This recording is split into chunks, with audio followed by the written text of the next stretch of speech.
자, 우리 말씀 보기 전에 같이 좀 기도를 좀 했으면 좋겠어요. 왜 그러냐면 제가 오늘 이 나눈 말씀 여러분들 혹시 마지막으로도 볼 수 있을지 모르니까 제가 가는 곳마다 신신당부하는 마음으로 애절한 마음으로 전하는 내용입니다.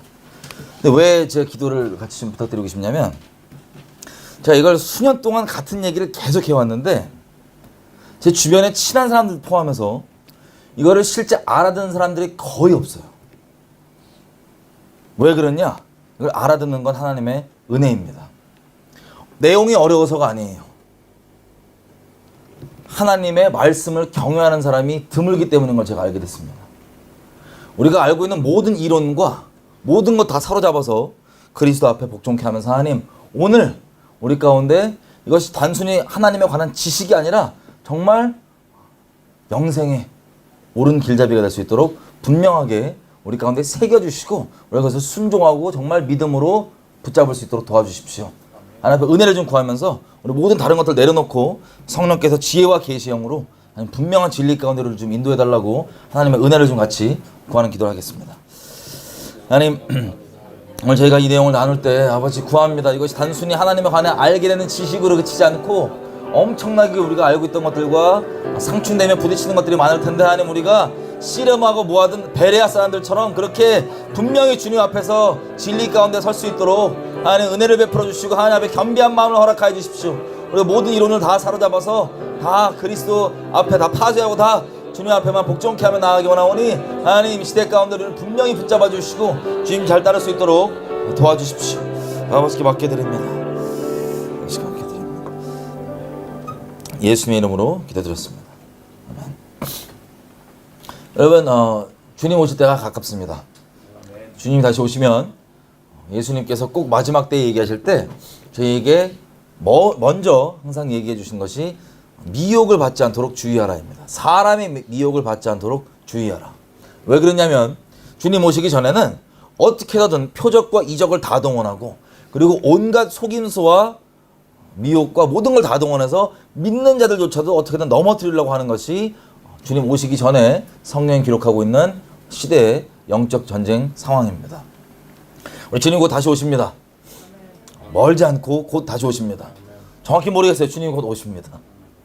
자, 우리가 하늘 날씨를 보고 내일 비 오겠다는 것처럼 성경에 기록되어 있는 마지막 때 어떤 일이 벌어질지를 보면 주님이 곧 오신다는 걸 압니다. 자, 그래서 이 마지막 때의 미혹은 마귀가 자기가 여지껏 실험해보고 테스트해보고 다 엄선해 놓은 모든 미혹들을 아끼지 않고 한꺼번에 다 동원하는 때가 바로 주님 오시기 전에 마지막 때입니다. 맞죠? 자, 그래서 우리가 미혹을 잘 몰라서 우리가 미혹에 빠지는 게 아니라 미혹 대신, 미혹은 잘 몰라도 됩니다. 어떤 미혹을 접근할지는 잘 몰라도 돼요. 뒤져봤자 끝도 없습니다. 근데 문제가 뭐냐? 마땅히 미혹 대신 붙잡아야 할 바를 붙잡고 있지 않기 때문에 미혹되는 겁니다. 그래서 오늘은 무엇을 우리가 정령 붙잡아야 하는지, 하나님께서 우리에게 진정 주신 것이 무엇인지를 반드시 정확하게 알아야지만, 우리의 편견과 우리의 오해 없이 성경이 말하는 바 그대로 알아야지만 우리가 미혹되지 않고 주님을 잘 따를 수 있습니다. 그러니까 미혹을 뒤지는 게 중요한 게 아니라 하나님이 우리에게 정령 주신 것이 무엇인지를 정확하게 아는 게 중요합니다. 아멘이죠? 자, 우리 데살로니가후서 가보겠습니다. 여러분 혹시 이 한국에 벌어지고 있는 현재 교계 상황들을 관심 있으신 분들이라면, 혹시 소식을 들으신 분들이라면 날마다 수년째 계속 드러납니다. 그런데도 마땅히 잡을 바가 무엇인지 모르기 때문에 그냥 사람의 미혹에 따라서 설마 아니겠지 그러고 다 그냥 휩쓸려 갑니다. 여러분, 이 마지막 때 미혹은요, 우리 영생과도 직결이 되어 있습니다. 정말 두렵게 오늘 우리가 이 말씀을 확인해 보겠지만, 자, 이 미혹은 곧 배교로 직결됩니다. 근데 나는 배교해야지를 마음 먹고 배교한 사람이 아무도 없어요. 이스라엘 백성이 그 예입니다. 이스라엘 백성이요, 광야에서 우리 어른 세대가 다 죽습니다. 불순종을 한번 보면서 40년 동안 광야에서 막 돌면서 그 자녀 세대들 마음이 뭐냐면, 나는 절대로 불순종하지 않고 우상 숭배하지 않겠다, 하나님을 기쁘게 하시겠다라고 마음의 다짐과 맹세를 한 세대가 바로 그 두 번째 세대입니다. 그 약속의 땅에 들어간 세대.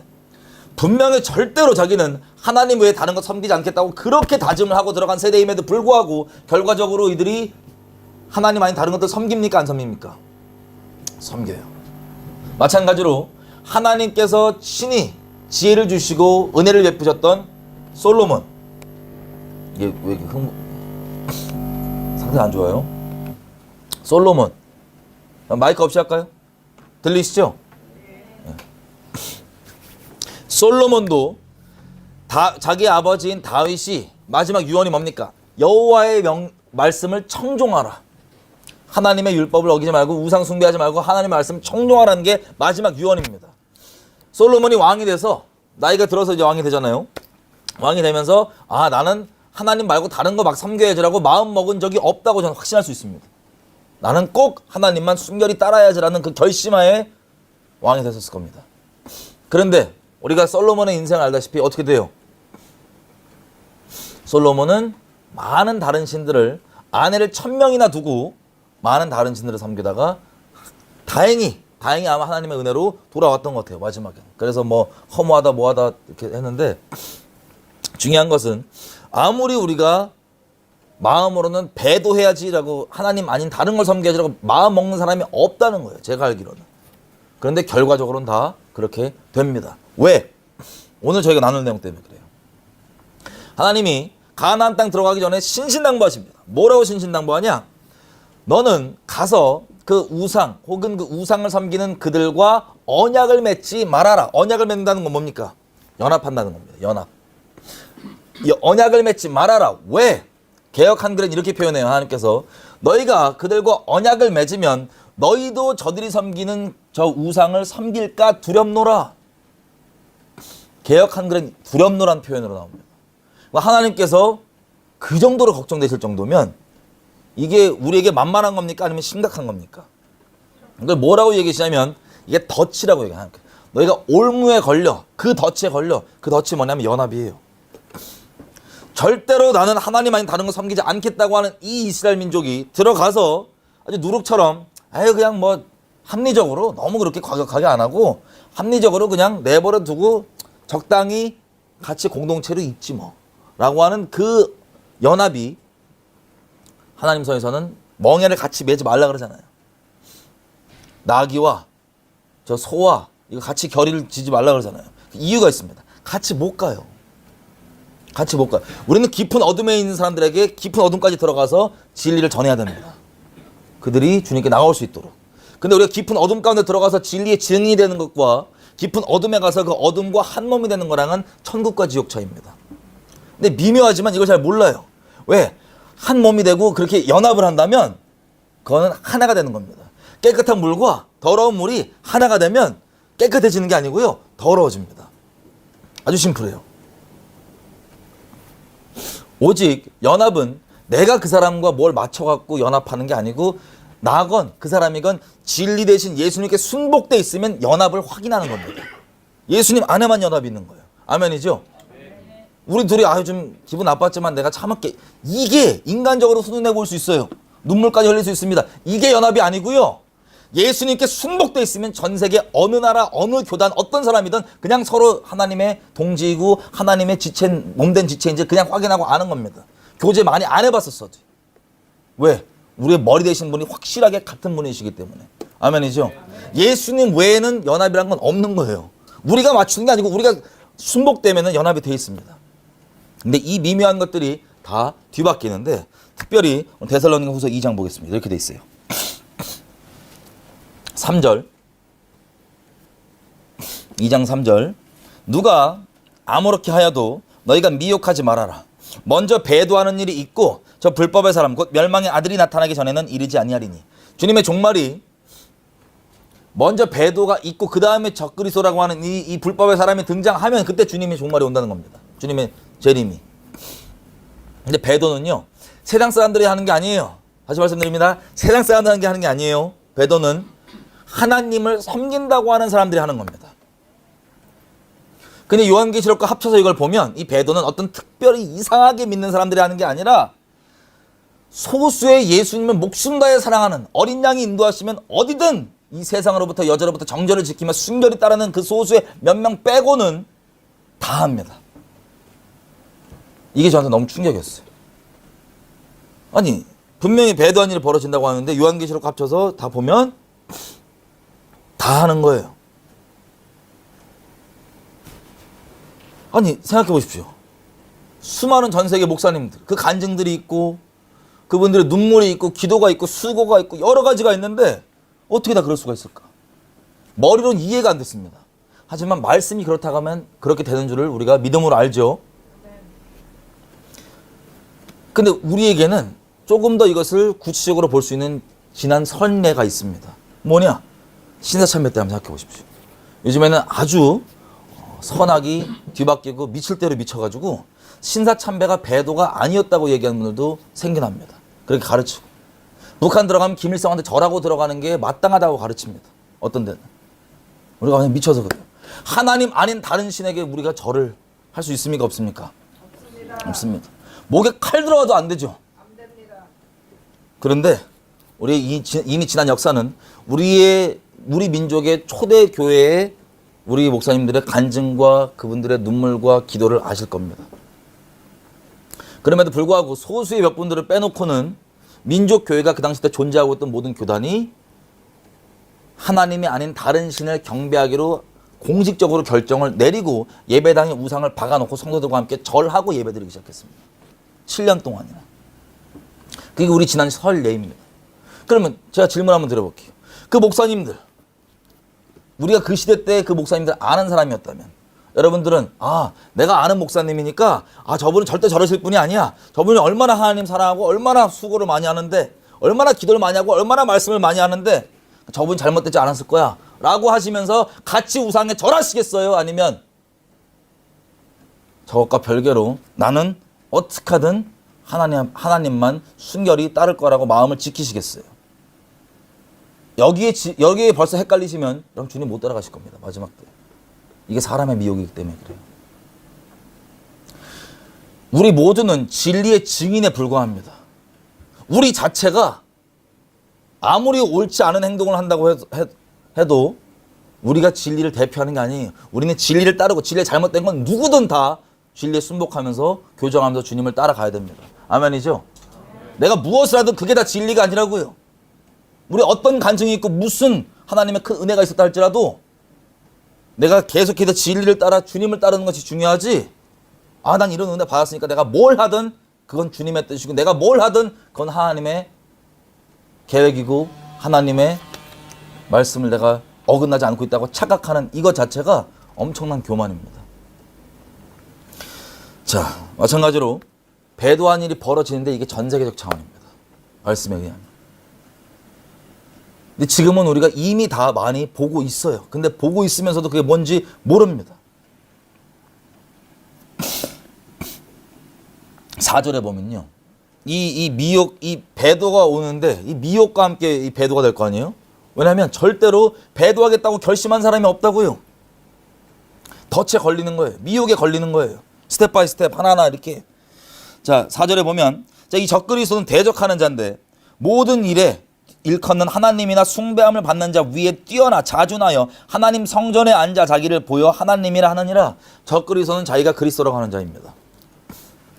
나중에 어떤 사람이 역사적으로 등장하겠지만 이걸 영적으로 먼저 보면 이 전 세계가 배도하는 이 미혹은 한마디로 적그리스도의 등장과 함께 오는데 이 적그리스도가 영적으로 얘기하면 어떤 역할을 하는 거냐?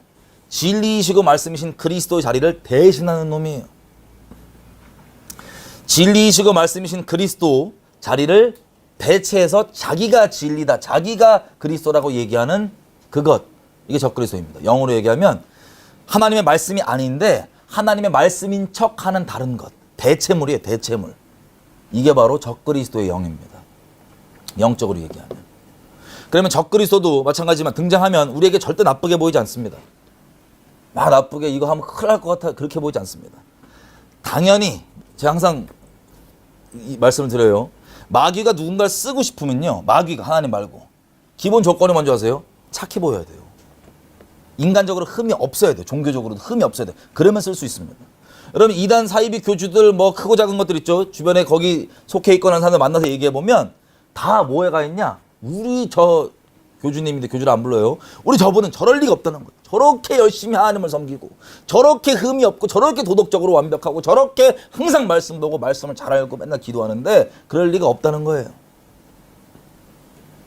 이게 단편적인 사람의 미혹이라 할 수 있습니다.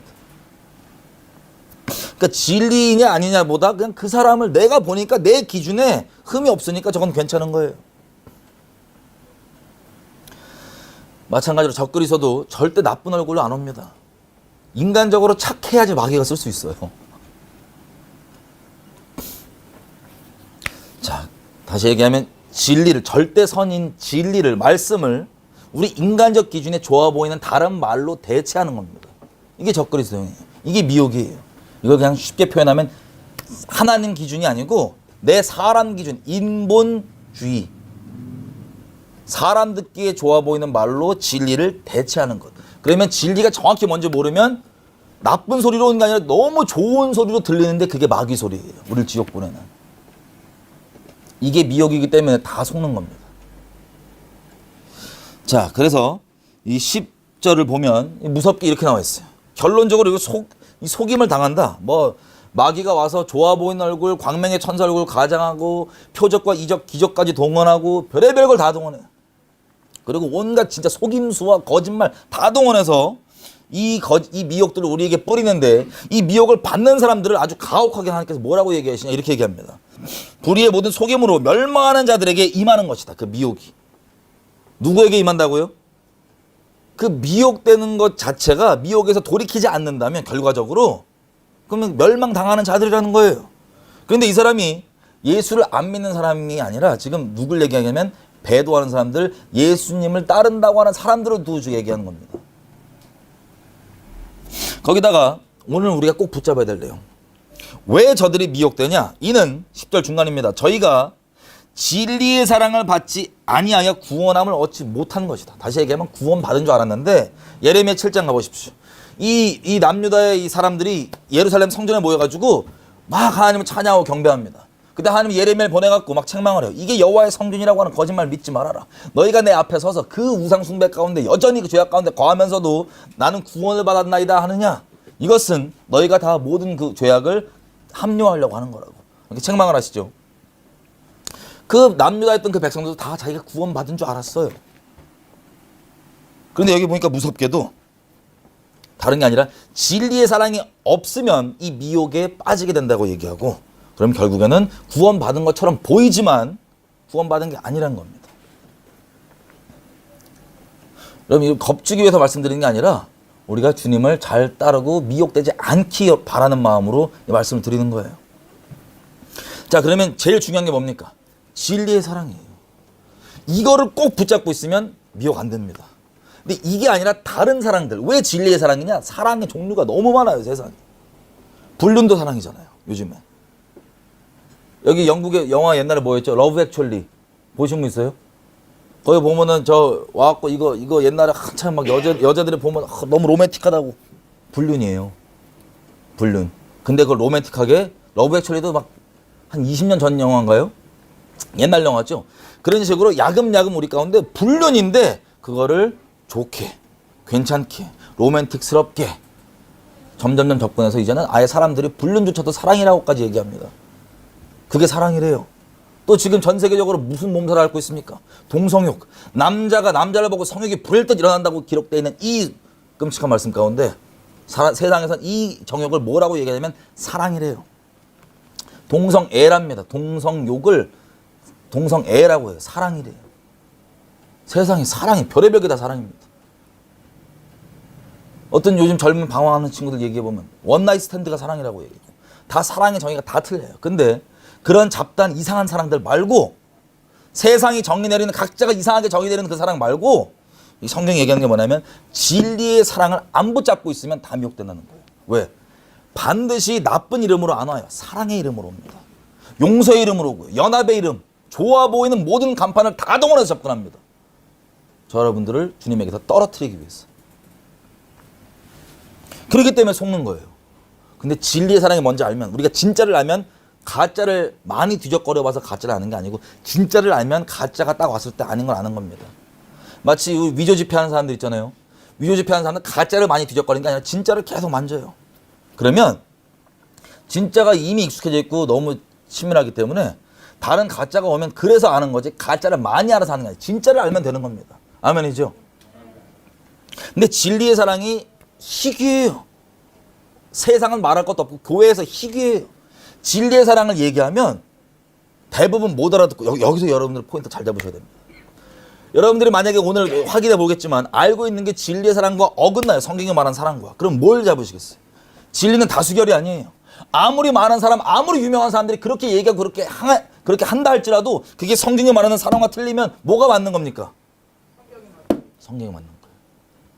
이 사람의 미혹의 대표적인 예가요. 이스라엘 가면 많이 만납니다. 이스라엘 가면. 랍비들 있죠.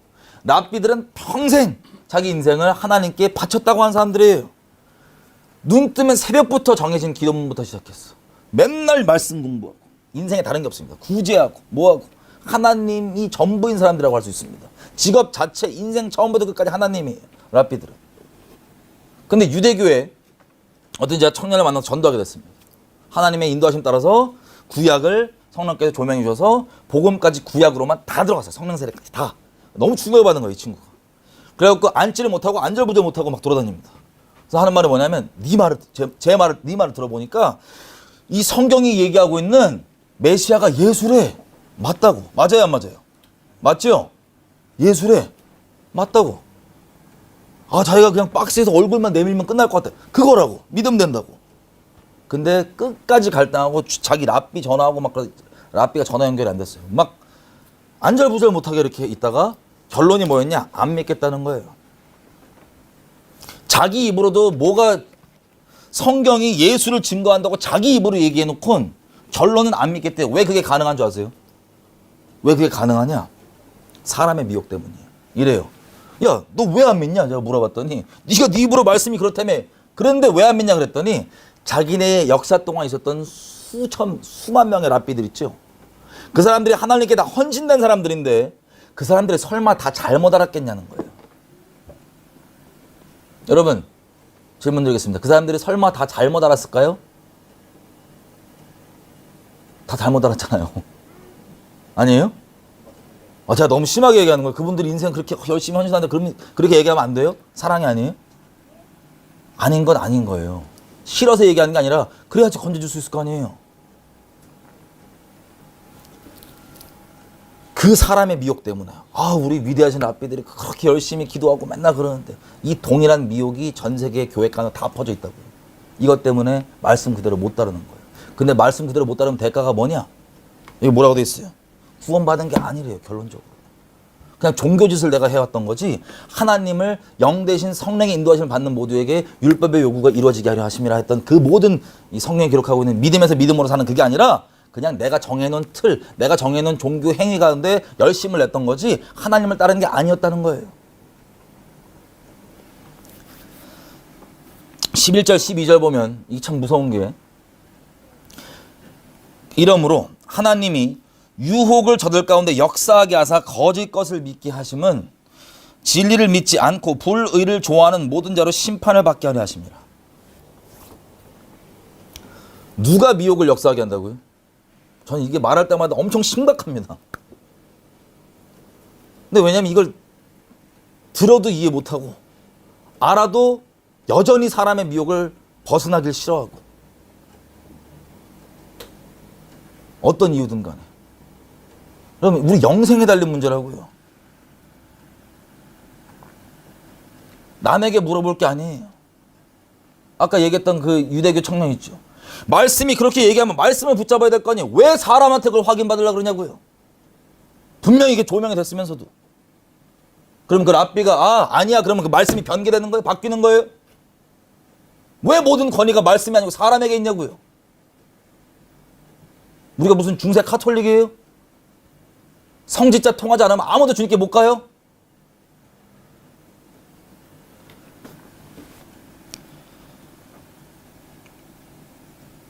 하나님께서 유혹을 역사하게 하신다고 합니다. 이게 두려운 말이에요. 하나님이 작정하고 유혹을 저와 여러분에게 역사하게 하셔서 거짓 것을 믿게 하신다면 상상해 보십시오. 이게 얼마나 무서운 얘기인지. 근데 하나님이 아무에게나 그러지 않습니다. 너무 두려워하지 마세요. 하나님 선하신 분이십니다. 아무에게나 그러는 게 아니에요. 누구에게 그러냐? 하나님이 저와 여러분 인생 가운데 몇 번이고 진리 가운데 인도해 주시는 기회를 주실 겁니다. 몇 번인지 정확히 모르겠어요. 한 번일 수도 있고 모르겠어요. 어쨌든 주신다는 겁니다. 그 기회를. 그런데 그 선택 중에 우리가 진리를 선택하지 않고 다른 걸 선택하면 12절 뭐라고 되어 있어요? 저들이 진리를 믿지 않고 불의를 선택하고 좋아하기로 결정했기 때문에 그 결정 그대로 심판받게 하시려고 미혹을 풀어서 역사하게 하신다는 겁니다. 여러분 다른 게 아니고 사탄이 우리를 미혹하지만 그 결정 가운데 항상 얘기하죠. 우리 자유의지가 있다고요. 거기서 결정을 우리가 하나님 아닌 다른 걸 결정 내리면 요한복음에 뭐라고 얘기합니까? 빛이 왔으되 진리를 듣고 복음을 듣고 이게 우리가 양심을 안 속이면 무릇 진리 안에 속한 자는 진리를 내 말을 듣느니라 얘기하시죠. 진리는 지식이 아니에요. 영입니다. 진리를 내가 만나면 인카운터하면 내가 양심만 안 속이면 이게 진리인지 아닌지 내 존재적으로 알아요. 근데 이것을 내가 순독할지 거절할지는 우리 자유의지에 맡겨놓으셨습니다. 근데 이것을 만약에 내가 거절하잖아요. 이게 인카운터가 돼갖고 딱 왔는데 마치 서기관과 바리새인들 보십시오. 예수님을 만났더니 인카운터가 되니까 확 찔리는 거예요. 미치겠는 거예요. 누구한테 솔직히 물으면 저거 맞는 말인데 미치겠는 거예요. 자기 체면도 있고 뭐도 있고. 거기에서 결정을 하나님께 순독하며 다윗의 자손이시하고 구원을 받았습니까? 아니면 죽여버리기로 결정했습니까? 초이스가 없어요. 중간이라는 게.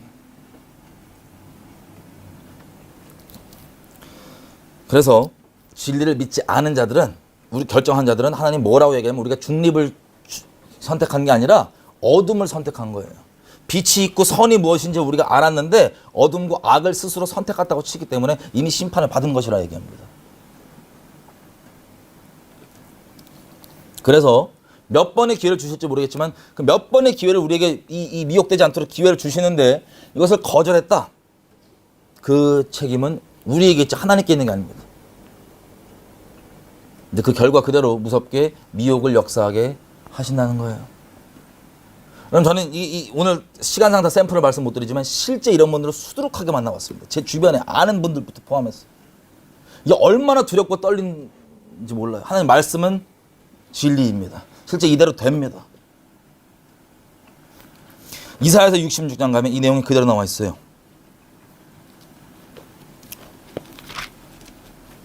이사야서 66장 가면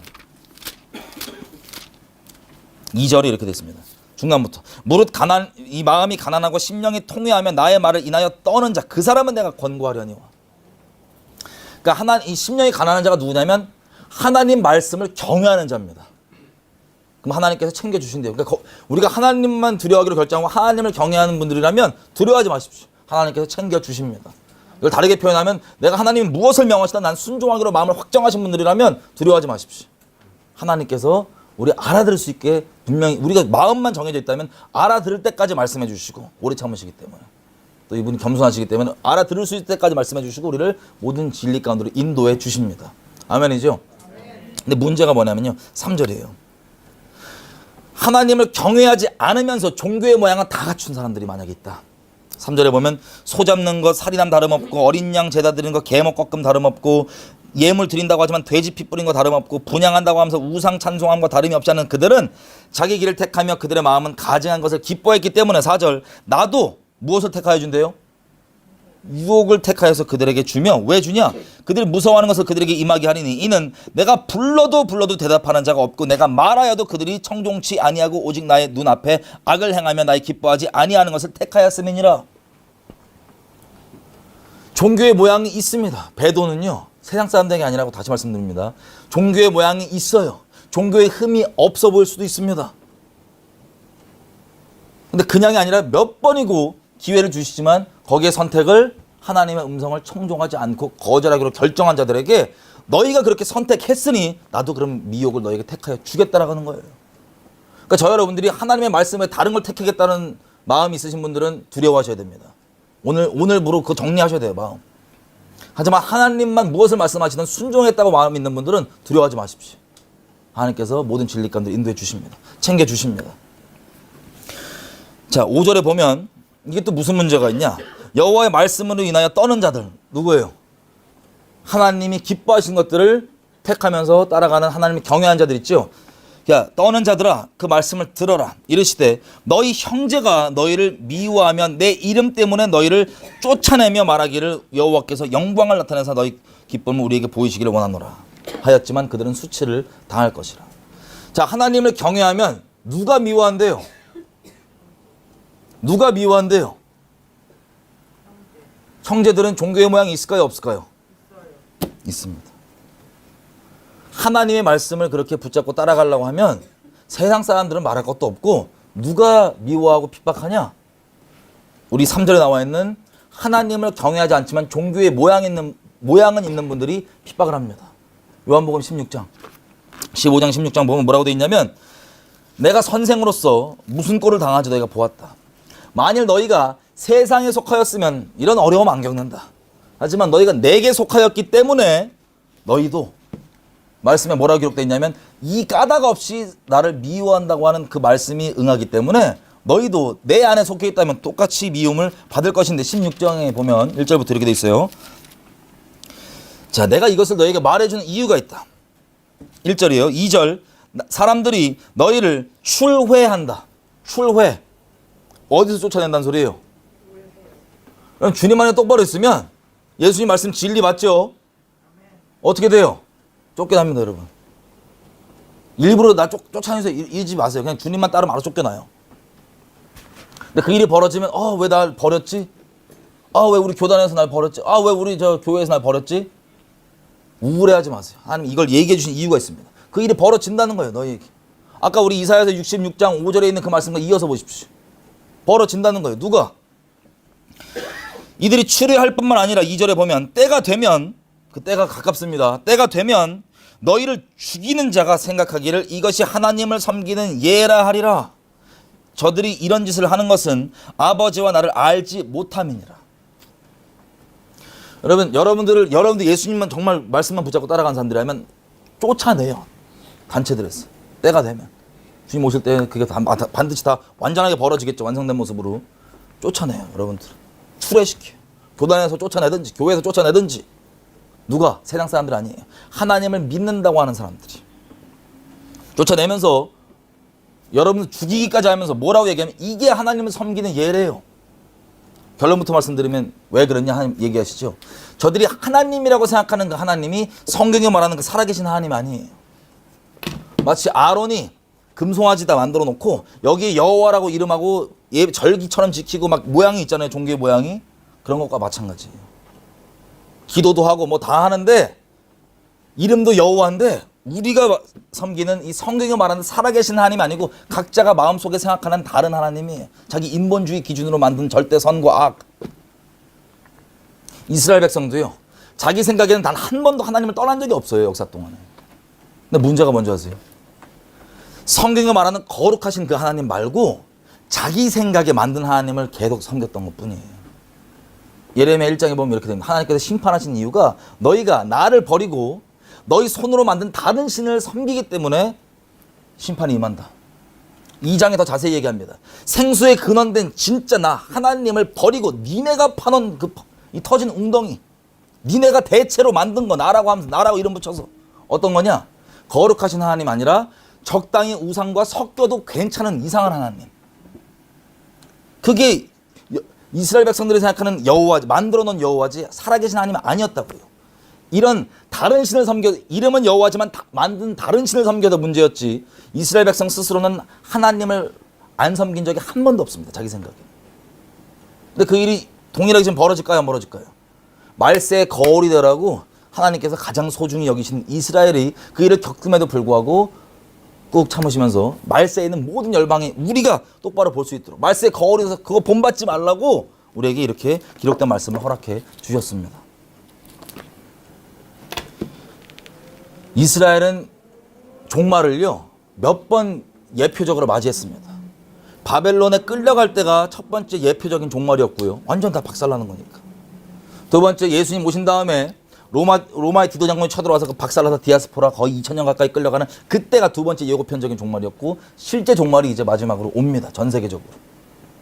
왜 그런 표현이 이렇게 할게요. 왜 그렇게 몇 번이나 한 번에 안 하시고 뜸을 들이듯이 이렇게 하셨냐? 우리 모두가 보고 그 동일한 실수를 하지 않도록 바라시는 하나님의 자비하심 때문에 그렇습니다. 자, 이들이 아버지와 나를 알지 못하기 때문에, 근데 아버지와 그 예수님의 이름으로 여러분들 죽이기까지 한다는 거예요. 다른 신이기 때문에. 우리가 섬기는 성경 그대로의 하나님이 아니라 인본적 기준으로 만들어진 다른 신이기 때문에 그렇습니다.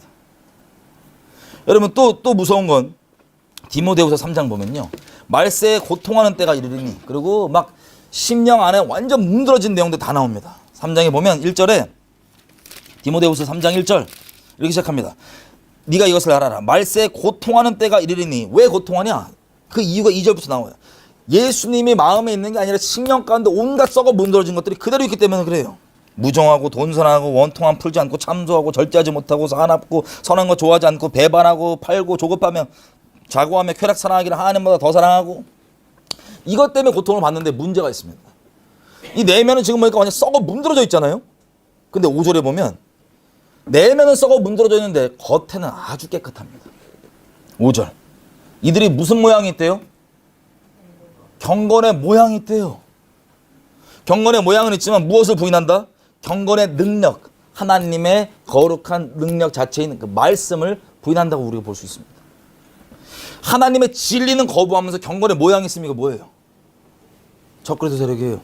대치되어 있거든요. 하나님의 말씀은 안 따르면서 경건의 모양으로 좋은 광명의 천사 간판을 갖고 있는데 진리가 아니라 다른 걸 따르고 있어요. 이 샘플이 뭔지 아세요? 아까 얘기했던 그 예표적인 종말, 서기관과 바리새인들이 있을 때 한번 우리가 그 시대로 돌아가 보세요. 여러분 그 시대 때 태어난 유대인이에요. 여러분들이. 그 당시 때 서기관과 바리새인들 지도자분들은 종교적 흠이 있을까요? 없을까요?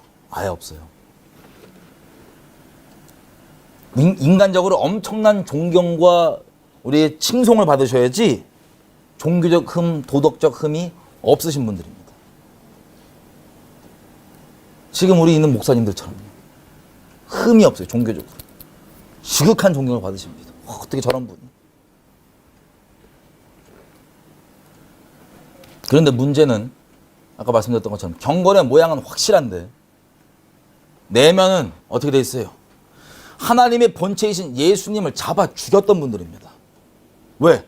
몇 번이고 예수님께서 가셔서 그 앞에 말씀을 전해주시고, 이 날카로운 양날검 같은 말씀이 육신 내신 분이니까 같이 있으면 그냥 찔리잖아요, 신명이.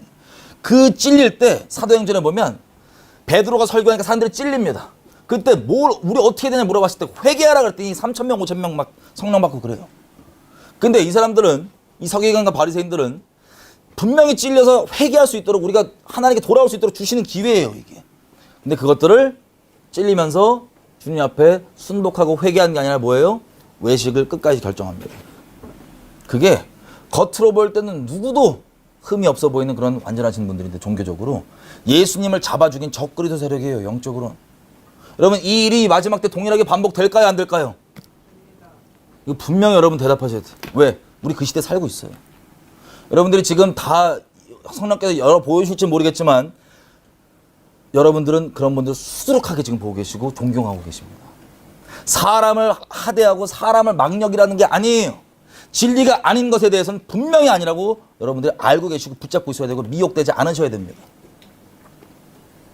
그런데 단순히 저런 분이, 크게 유대인들이 대다수 메저리티가 예수님을 거절했어요. 공식적으로는 이스라엘의 왕으로 오신 메시아를 이스라엘 국가 차원에서 공식 거절해서 죽여버린 겁니다.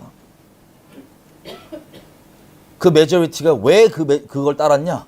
표적도 있고 기적도 있고 온갖 심령을 찔르는 말씀 다 있고 이스라엘이 다 들었는데 사람의 미혹. 저분들이 잘못될 리가 없어. 저분들이 잘못할 리가 없어.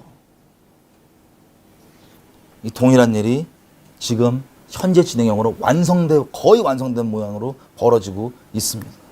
여러분 이거 심각하게 들으셔야 돼요. 저를 위해서, 저는 여러분들을 위해서, 여러분들의 영생을 위해서, 여러분 주변 영혼들과 함께 주님 안에 온전히 거해야 될 거 아니에요. 여러분 10년 가운데 막 열받고 그러시잖아요. 회개하시면 됩니다. 그 귀신이에요. 다른 기준들 막 들이대면서 열받을 수 있어요. 이해합니다. 왜 그러냐? 그 기준이 과연 성경에서 뭐라고 얘기해주는지 확인해보자. 그러면 우리가 줄여서 진리의 사랑만 딱 들어가 보겠습니다. 각자 사람이요, 포스트 모더니즘 시대에 우리가 살고 있다 보니까 선악이 뒤바뀌어 있는 게 우리 어렸을 때부터 그냥 우리 마음속에 들어와 있어요. 예를 들면 오직 예수라는 이 분명한 본질적인 진리 있죠. 침례를 받냐 세례받냐 이런 부수적인 건 뭐 다툴 필요도 없고요. 오직 예수만 구원이냐 아니냐라고 하는 이 본질적 진리, 여기에 대해서 만약에 제가 논쟁이 붙었어요, 어떤 분과, 그러면 내가 논쟁을 하는 게 목적이 아니고 난 있는 그대로 얘기하는 것뿐이에요. 예수 외에는 구원이 없다. 그럼 저기서 독선적이네 뭐네 막 난리가 납니다. 예를 들어서 그러면 여기에서 자꾸 막 평화가 아님하고 자꾸 분쟁이 생기고 그러니까 제가 그래 너도 맞고 나도 맞으니까 정반합으로 합의를 보자. 그럴 수도 있고 아닐 수도 있고, 이렇게 해서 이 관계가 정리가 잘 깨끗하게 됐습니다. 분쟁이 더 이상 없고 화목하고 사이좋게 연합한 채로 잘 지내요. 여러분, 이 연합과 이 화목, 이 평화, 여러분 보시기에 좋아요 나빠요? 사람들 기준에 좋게 보이죠? 여기에는 사람들 인본적 기준에는요, 사랑이 서로 있는 것 같고 서로 겸손한 것 같고 평화가 있는 것 같고 좋아 보입니다. 하지만 하나님 보시기엔 이거 어떨까요? 이런 교만이 어디 있어요? 하나님이 아니라면 아닌 거지 이런 교만이 어디 있어요? 하나님 앞에. 이게 사랑이에요? 이 사람 지옥 가면 어떡하려고? 오직 예수밖에 없는데 다른 거 뒤적거리다 지옥 가면 어떡하려고 그래요? 여러분, 이런 식으로 하나님의 기준과 세상에 말하는 선악의 기준은 아예 달라요. 그 시대에 우리가 이미 태어나 있다고요. 근데 선악과를 먹은 죄인으로서, 선악과가 왜 선악과입니까? 이름이. 오직 유일한 선악의 기준은 살아계신 말씀이신 하나님이 기준이세요. 여호와 입에서 나온 말씀이 선악의 유일한 기준이에요. 아멘이죠? 아멘. 그래서 정형화되어 있는 게 아니라 우리가 살아있는 관계에서 주님을 따라가고 아는 겁니다. 우리가 정형화되어 있으면요, 아브라함에게 자식 주라 그러면 우리가 까불면서 이래요. 야, 저거 몰래죄사 아니냐고. 하나님의 살아있는 관계에 있는 사람만 선악을 분명히 알 수 있습니다. 아멘이죠? 이게 영생이에요. 이 살아있는 관계 주님 쭉 따라가는 거. 여호와 입에서 나오는 것만이 선악의 유일한 기준입니다. 그런데 이 선악의 기준을 누가 재판하냐? 선악과를 먹었다는 건 내가 그 재판장 자리에 딱 앉아갖고 선악을 재판하는 거예요. 어떤 기준으로 할까요? 우리가 세상으로부터 이렇게 흡수해왔던 내가 속에 만들어져 있는 선악의 기준으로 재판을 합니다. 누구를? 사람들뿐만 아니라 하나님까지도 재판해요. 그래서 어떤 아이들은 단기 선교 어디 어려운 데 갔다 왔더니 하나님을 막 떠나요. 왜 그러냐? 단기 선교 가서 너무나 가난하고 너무나 힘든 상황들을 보고 이런 걸 내버려 두신 하나님 따위는 난 안 믿겠다는 거야. 그런 하나님은 나 안 믿어. 이런 말하는 거 들어보신 적 있으세요? 그런 하나님은 나 안 믿어. 이런 엄청난 교만. 하나님을 재판한다는 건 이런 거예요. 현실 속에서 그 자기 생각에 너무 어려워 보이는 그 상황을 보고 이런 걸 내버려 두신 하나님은 안 믿겠다고 하나님 떠난다는 건 하나님을 자기 선악의 기준으로 재판을 딱 하는 겁니다. 하나님 올려놓고. 그리고 하나님을 지가 악하다고 낙인을 판결을 내려버린 거예요. 여러분, 이게 죄성의 본질이에요. 그래서 이런 식으로 우리는 나중에 때 되면 갑자기 배도하는 게 아니에요. 마음속에 아까 이 예레미야 1장에서도 얘기했던 것처럼 각자가 세상으로부터 받아왔던 그 선악의 기준이 있죠. 하나님이라고 하는 건 다르게 얘기하면 절대 선의 자리입니다. 절대 선. absolute. 절대 선의 자리에 살아계신 하나님이 있는 게 아니라 뭐가 있냐면 내 안에 세상으로부터 내가 담아오고 흡수해서 만들어 놓은 그 선악의 기준, 그 하나님이, 다른 하나님이 있는 거예요. 그 다른 거를 붙잡고 계속 따라가기 때문에 결정적일 때 배도돼 있는 게 상태가 확인되고 드러나는 거지, 하나님 잘 따르다가 갑자기 배도하는 게 아닙니다. 이해가 되세요? 우리가 하나님을 처음부터 지식적으로 뭐 흠없이 완전하게 아는 사람은 없어요. 다만 우리 중심을, 인생을 주님께 드리고 성령의 인도하심을 받습니다. 성령께서 우리를 모든 진리 가운데로 인도해 주십니다. 그러면 차이점이 뭔지 아세요? 다 하나님에 대해 조금씩 오해가 있을 수 있지만 현실에서 하나님과 인카운터가 있습니다. 그러면 내가 헷갈릴 수도 있어요. 이거 뭐지? 그러면 함부로 하나님에 대해서 판결을 내리지 않고 겸손하게 하나님 앞에 나아갑니다. 이거 헷갈립니다. 이게 뭐죠? 그러면 성령과 성경으로 확인받아서 내가 잘못 알고 있던 하나님을 온전하게 알게 되는 좋은 계기가 돼요. 하나님 안에 있는 자들에게. 가진 것이 더 풍성하게 됩니다. 하지만 가지지 않은 자들은 가졌다고 착각하는 것까지도 깨지는 상황이 바로 이런 때입니다. 이렇게 돼 있으면 겸손하게 하나님 말씀, 하나님 뭘까 이게? 그렇게 하나님 앞에 겸비하게 나가는 게 아니라 에이 이런 건 안 믿어. 이거 하나님 아니야. 그러면 그냥 그대로 끝나는 거예요. 마음속에 하나님을 섬기기보다는 그냥 하나님과의 잠깐 만지심도 있고 뭐도 있었지만 중심으로 하나님 따르고 있던 게 아닌 거예요. 적당히 내가 주인 돼서 하나님 말씀 중에서도 내가 동의되는 건 아멘으로 몇 개 받아주다가 동의 안 되면 그냥 아예 눈 감아버리든가 무시해버리든가 내가 주님이고 하나님은 이용해 먹는 거예요. 그냥. 그러면서 주여 하는 겁니다. 이 엄청난 차이. 그래서 계속해서 하나님 안에 있는 분들에게는 더더욱 풍성해지는 거 하나님과의 관계가. 날마다 뒤로 물러나지는 게 아니라 하나님께서 몰랐던 하나님 더 깊게 근데 이게 무슨 다른 하나님 아니라 성경에서 내가 미처 못 봤던 내가 미처 이해 못했던 이런 하나님 이런 마음이셨구나 이런 거였구나 등등등 모든 진리 가운데 인도가 됩니다. 이해되시죠? 하나님은 우리가 우리의 지혜로 이분을 알 수가 없어요. 다 우리의 생각과 우리가 마음속에 갖고 있는 잔뜩 돼 있는 프레임들이 있죠. 세상이 우리에게 제시해 놓은 프레임 안에서밖에 우리가 선택을 안 하거든요. 기본적인 마인드가 진리를 모르면. 진리는 이 모든 세상에 어떤 프레임과 어떤 내용이든 다 구별되어 있는 거룩하신 진리 하나님이신데 그 하나님을 붙잡고 있는 게 아니라 세상에서 말하는 프레임을 통해서 하나님을 내가 머릿속에서 그려본 사람이라면 하나님 못 따라요. 이런 식입니다. 질문을 드려보면 하나님 인간적으로 긍정적이에요? 부정적이에요? 긍정적이지도 않고 부정적이지도 않고 그냥 그 인간이 말하는 인본적 긍정 부정 기준을 초월하신 거룩히 구별되신 하나님이세요. 그러면 긍정적이야 이렇게 따지는 게 아니라 하나님을 보고 그게 옳은지 선한지 우리가 확인할 수 있고 걸러낼 수 있는 거지. 내 머릿속에 만들어놓은 이거 부정적인 건 하나님 아니야. 그게 하나님을 따르는 게 아니라니까요. 만든 다른 하나님을 따르고 있는 거예요. 하나님 평화주의자세요? 전쟁주의자세요? 둘 다 아니에요. 하나님은 구별되신 분이십니다. 그 프레임으로 얘기할 수 있는 분이 아니라고요. 하나님 정치적으로 보수예요? 진보예요? 구별되신 분이십니다. 근데 다들 각자 마음속에 있는 그 프레임으로만 하나님을 만들어서 자기가 만든 하나님을 마음속에 두고 있기 때문에 하나님을 똑바로 못 따르는 겁니다. 신학도 마찬가지예요. 하나님과 살아있는 관계가 있으면 그게 유익이 됩니다. 그런데 하나님 그분 자체를 구별되게 말씀 그대로 구별되게 보면 여러 가지 신학 중에 필터한 건 필터하고 유익될 건 유익되게 받을 수 있는데 그게 아니고 모든 프레임으로만 하나님을 내가 만들어놨다 지식으로 이름은 여호와인데 이 성경에 말하는 살아계신 하나님을 따르고 있는 게 아닌 겁니다. 자, 이런 식으로 우리 마음 가운데 있는 이게 아까도 얘기했지만 우리 사랑 있잖아요. 어떤 관점으로 오냐? 이런 다른 하나님이 다른 신이잖아요. 그죠? 이름은 여호와래도. 이게 왜 우리에게 좋게 오냐면 우리 인본적 기준에 좋아 보이거든요. 사랑의 이름으로 오거든요. 고린도전서 13장 보면요. 사랑장입니다. 앞에 보면은 믿음, 기적, 예언부터 쭉 나오면서 오래 참고 온유하고 다 나오죠. 이거 다 너무 좋은 겁니다. 표적과 이적까지 동원해서 다 똑같이. 근데 문제가 있어요. 여러분 이단이나 부끄럽게도 다른 사이비 단체들 보면은 도덕적으로 우리보다 좀 더 나은 애들이 좀 더 많아요. 부끄럽게도. 그렇다고 걔네가 옳아요? 아니에요.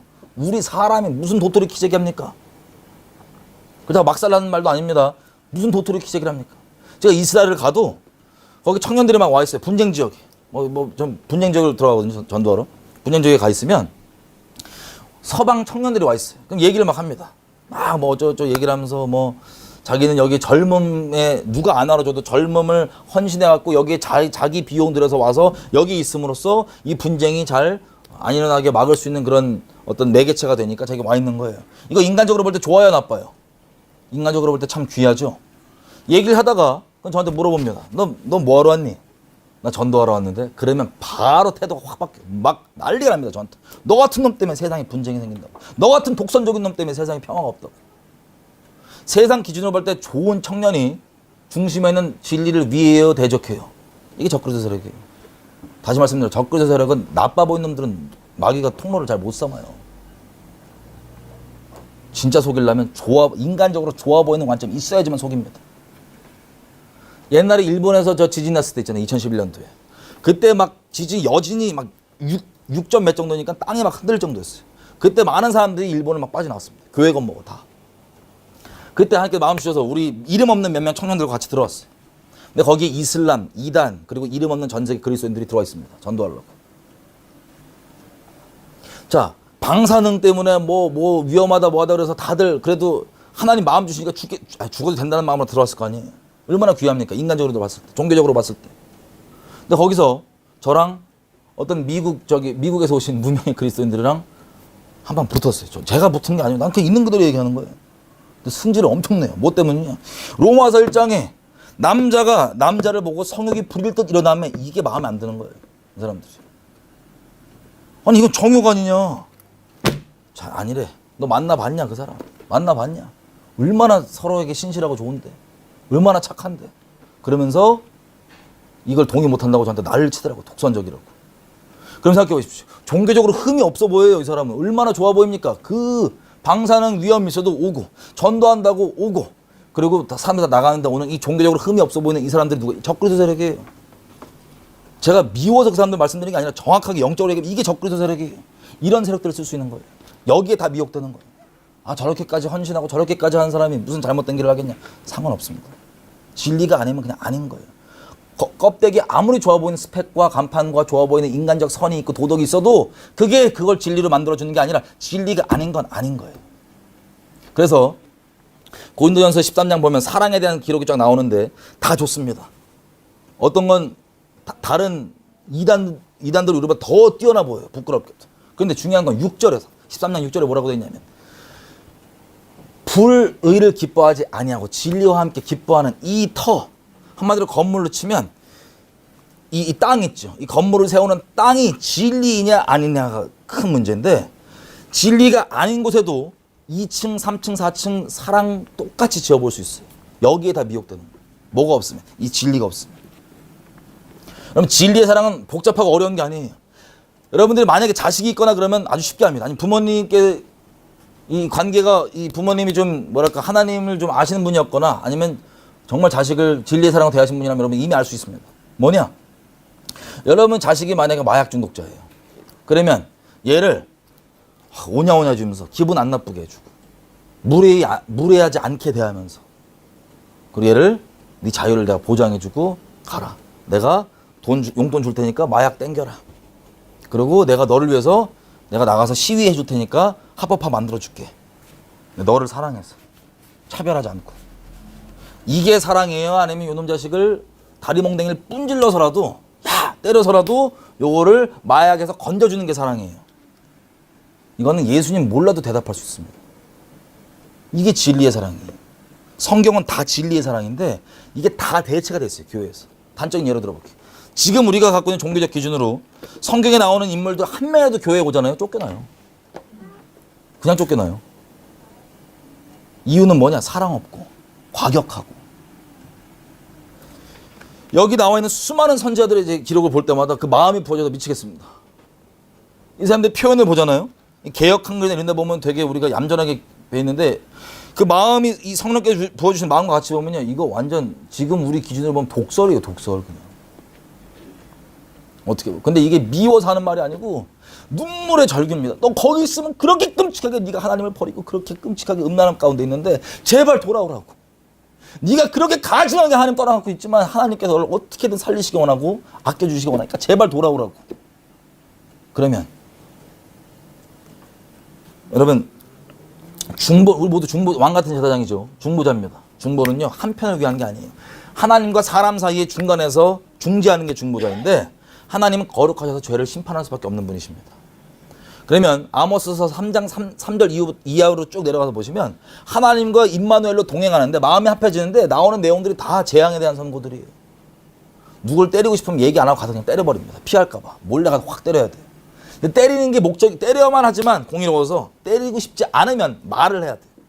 너 거기 있으면 죽는다고. 나오라고 제발. 하지 말라고. 그만하라고 이제. 때리고 싶지 않기 때문에 그런 겁니다.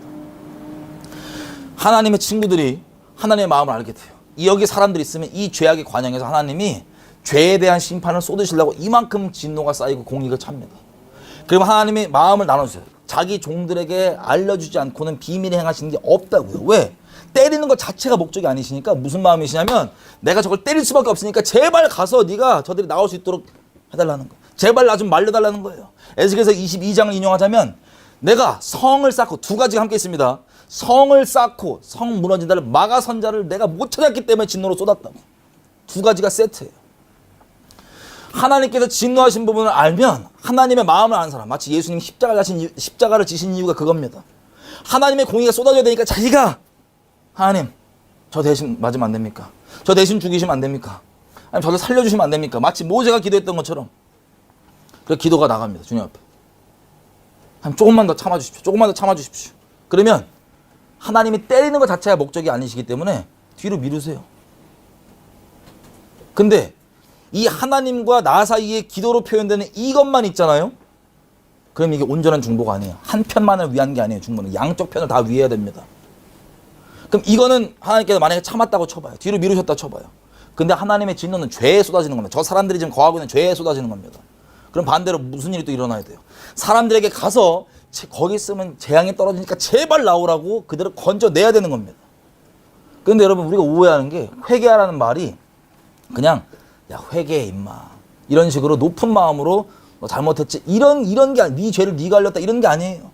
하나님은 분명하게 우리 믿는 선배들 보면 죄를 분명하게 짚어서 얘기합니다. 왜?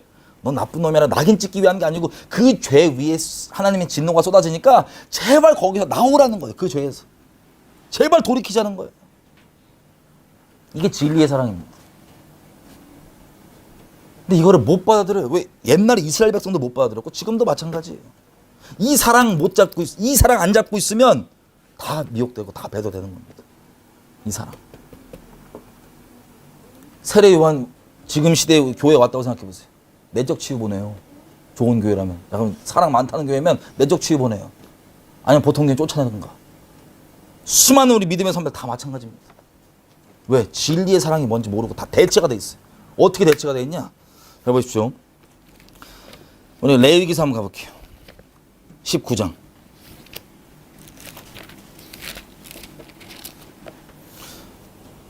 이미 이 진리를 이름은 같은데 다른 것과 뒤바꾸는 이 미혹의 역사, 적그리스도의 역사가 교회에 얼마나 가득한지 여러분 반드시 확인하시고 진짜를 붙잡으셔야 됩니다.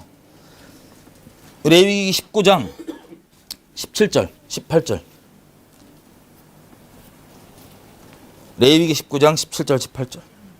다 피셨나요? 다 피셨어요? 제가 읽겠습니다. 너는 너희 형제를 마음으로 미워하지 말며 이웃을 인하여 죄를 당하지 않도록 그를 반드시 뭐하래요? 책망하라. 원수 갚지 말고 동포를 원망하지 말고 이웃 사랑하기를 너의 몸과 같이 하라. 나는 여호와니라. 아멘. 여러분 이 마음이 이해가 되세요? 이웃이 죄악 가운데 있는 것을 미워하는 마음이 아니라 야 회개해 임마 이런 게 아니라 미워하지 않는 마음으로 그를 사랑하는 마음으로. 이게 이웃사랑이라고 다음 절에 표현하잖아요. 책망해서 죄에 빠지지 않도록 하라는 거예요. 이게 이웃 사랑하는 방법 중에 하나입니다. 하나님께서 우리 명시해 놓은. 구약이니까 이런 게 아니에요. 하나님은 구약 신약 동일하신 분이십니다. 구약이니까 이런 게 아니에요. 우리 갈라디아서 한번 가보겠습니다. 갈라디아서.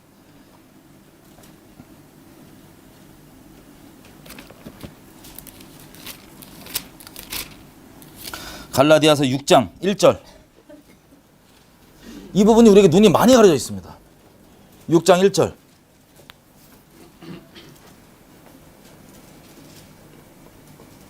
피셨나요? 이렇게 됐습니다. 형제들아, 사람이 만일 무슨 범죄한 일이 드러나거든 신령한 너희는 온유한 심령으로 그러한 자를 뭐하래요? 바로 잡고 자신을 돌아보아 너도 시험 받을까 두려워하라. 자, 미워하는 마음이 아니라 온유한 심령으로 그러한 자를 바로 잡고 너도 혹시 그럴까 두려워하라. 이 부분에 대해서 우리가 부분적으로 취하고 아예 눈이 가려져 있는 부분이 뭡니까? 바로 잡고입니다. 범죄한 자들에 대해서. 그 다음 에베소서 4장 가볼게요. 에베소서 4장. 죄송합니다. 5장이에요. 5장 10절에서부터 14절인데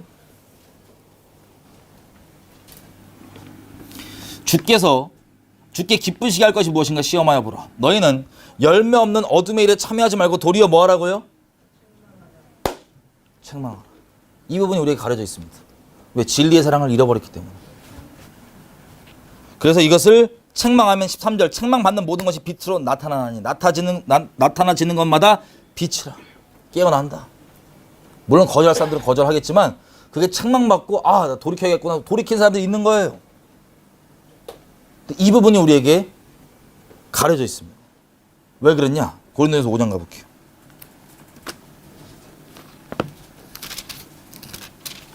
우리가 성경에 보면 하나님의 교회가 영광의 교회입니다.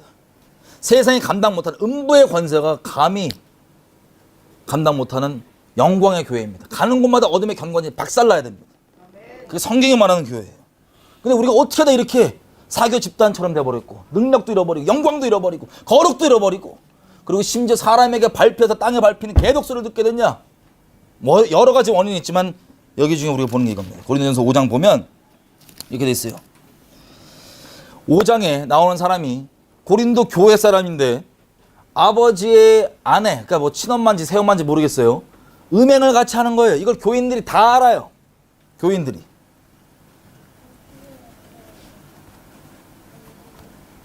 누가 범죄하거든 우리가 가서 개인적으로 만나서 돌이킬 수 있도록 해줘야 됩니다. 아멘이죠? 근데 만약 그 사람이 돌이키면 우리 같이 주님 안에서 안 돌이켰는데 그냥 합의 봐갖고 서로 사이 좋은 게 아니라 주님 안에서 같이 연합돼서 같이 잘 가는 겁니다. 근데 만약 안 돌이킨다? 한 번 그냥 그치는 게 아니고 몇 명 같이 가서 돌이키자. 이런 죄 돌이키자라서 돌이키면 같이 진리 안에 연합돼. 우리 다 동일한 용서를 받은 사람이기 때문에 누가 뭐라 그래요. 돌이켜서 같이 진리 안에서 잘 가는 겁니다. 근데 그것도 안 들으면 온 교회가 얘기를 해줍니다.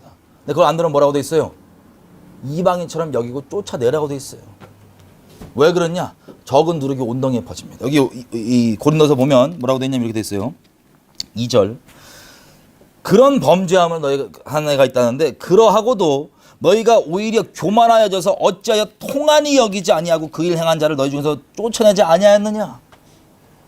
그런 범죄함이 교회에 있다 그러면 애통하고 통한이 여기고 그를 뭐 해야 돼요? 거기에 떠나지 않으면 쫓아내야 되는 거예요. 그 죄를 떠나지 않으면. 근데 바울은 뭐라고 하냐면 너희가 교만하여져 갖고 통한이 여기지도 않고 쫓아내지 않고 있다는 거예요. 무슨 얘기냐? 그를 품고 인간적 기준으로 품고 있는 걸 의롭고 사랑 많은 것으로 착각하며 있는 겁니다. 자기의 의로. 교만해 갖고. 하나님 말씀대로 말고 진리의 사랑 말고. 그래서 3절 보면 이렇게 됐어요. 바울이 실로 내가 몸으로는 떠나 있지만 영으로는 함께 있어서 거기 있는 것 같이 이 일 행한 자를 이미 뭐 했대요? 판단했대요. 여러분 교회에서 판단하면 돼요 안 돼요? 이게 완전 대체가 되어 있기 때문에 여러분 대답 못 하실 겁니다. 안 된다고 생각하실 거예요 무조건. 교회에서 판단하면 돼요 안 돼요? 지금 우리 보통 이런 일 벌어지면 네가 그 사람 만나봤어? 따지고 난리 납니다.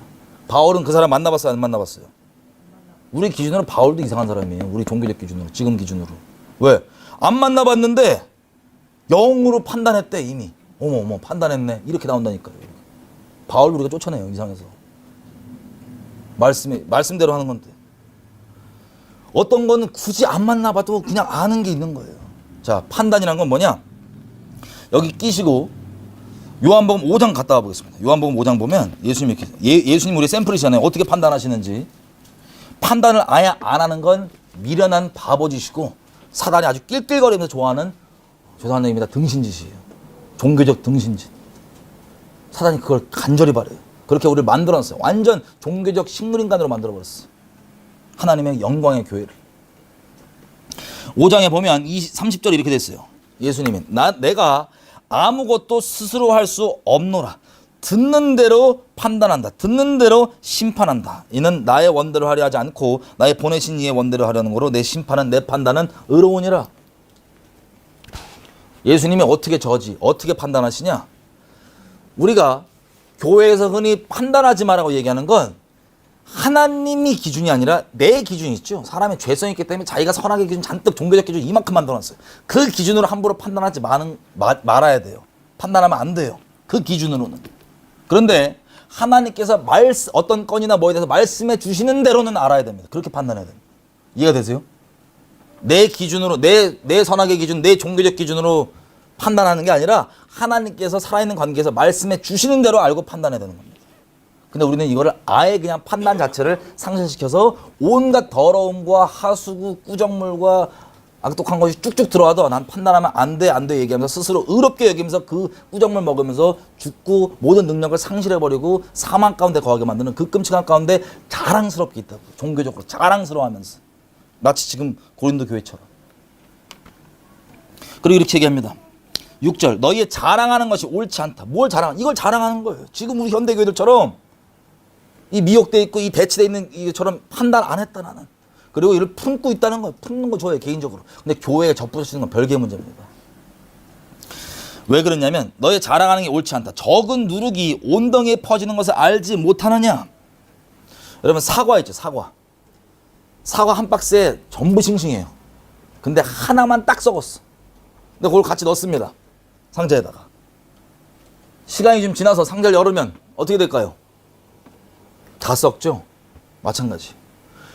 교회가 이런 교린서에 나오는 그 끔찍한 짓을 누가 다 알고 있는데 버젓이 이러고 있고 사랑합니다. 축복합니다. 우리 한 형제입니다. 이러고 가만히 있다. 그러면 나머지 있는 교인분들은 그 양심이 어떻게 될까요? 아주 담대해집니다. 악과 죄에 대해서. 우리가 죄인이기 때문에 거룩에 더 쉽게 끌리는 게 아니라 죄에 더 쉽게 끌리고 모든 것을 합력하여 죄를 이룹니다. 모든 걸 다 핑계거리로 삼아요.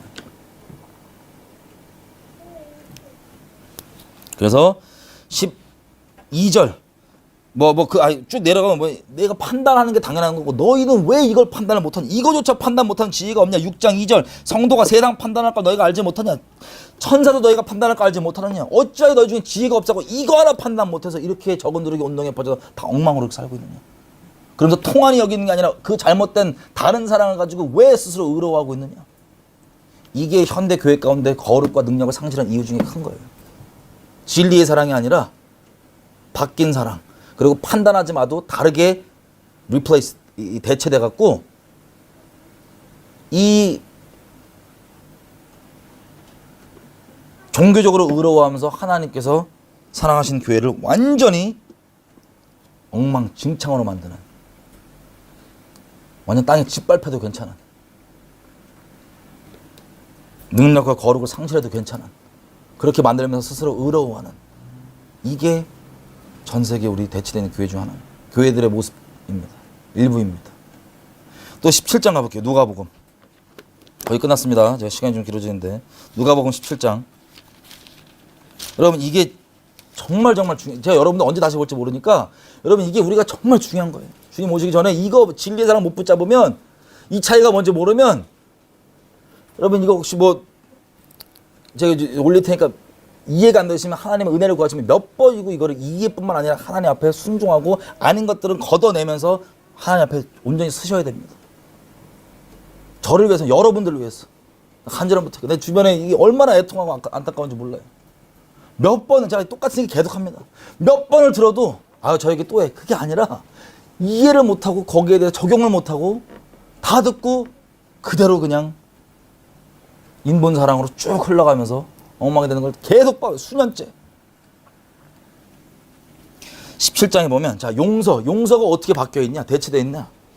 17장 3절 보십시오. 이렇게 되어 있습니다. 너희는 스스로 조심하라. 만일 너희 형제가 죄를 범하거든 뭐 하라고요? 경고하고 뭐 하거든? 회개하거든 용서하래요. 여러분 이게 오해하지 말으셔야 될 게, 다음 절까지 한번 읽어보게 할게요. 하루에 7번이라도 너에게 죄를 얻고 7번 너에게 돌아와 내게 뭐 하거든? 회개하거든 용서하라는 거예요. 이게 무슨 뜻이냐? 우리가 마음으로 누구를 용서하지 않으면 하나님도 우리 용서 안 해주십니다. 그 말씀이 써있잖아요. 그죠? 주기도문에 뭐라고 되어 있어요? 내가 나에게 죄진 자를 사해준 것 같이 나의 죄를 사해 주옵소서. 그러니까 이게 뭐냐면 남을 회개를 하지 않은 자들을 마음으로 막 미워하라는 게 아닙니다. 근데 회개하지 않은 자에게 용서를 선포하지 말라는 거예요. 우리가 어떤 용서를 받았는데 누구를 감히 용서하지 못하겠어요, 마음으로. 그런 차원이 아니라 우리는 요 한쪽만 있고 성경이 얘기하는 진리의 사랑 차원에서의 용서가 또 변개되어 있습니다. 여러분 창세기 요셉 보십시오. 우리 생각해봐요. 팔려갔어요. 자기 구덩이에 있는데 형들이 진짜 자기를 친형님들 죽여버리려고 하는 이 본질상 진노의 자녀 모습 다 나왔어요. 온갖 말 다 하고 막 했겠죠. 거기다 창세기 보면 유다만 한 장 따로 다뤄요. 38장. 왜냐면 이 형들은 다 이걸 죽여버리려고 하는데 유다가 오히려 죽일 바에는 그냥 돈으로 바꿔먹자 그래갖고 차라리 죽이지. 그 정도로 그랬던 유다가 회개하는 그 계기가 나와 있는 겁니다. 38장. 자기도 물론 괴로웠겠죠. 그거에 대한 회개하는 계기가 38장에 따로 나옵니다.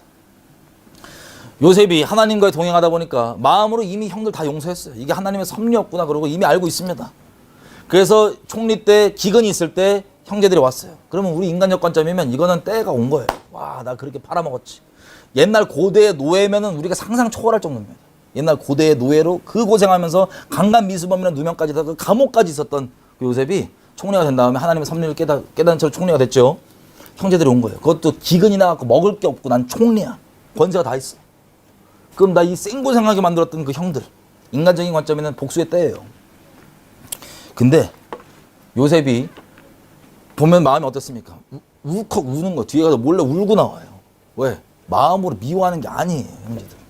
하나님께서 이 섭리 가운데 우리 가족을 다 건져주시려고, 우리 뭐 증조 할아버지, 뭐 할아버지, 뭐 아브라함에게 얘기했던 그 약속 이루시려고 이렇게 했던 섭리 가운데 내가 있구나라고 그걸 알고 마음으로 이미 다 용서하고 있습니다.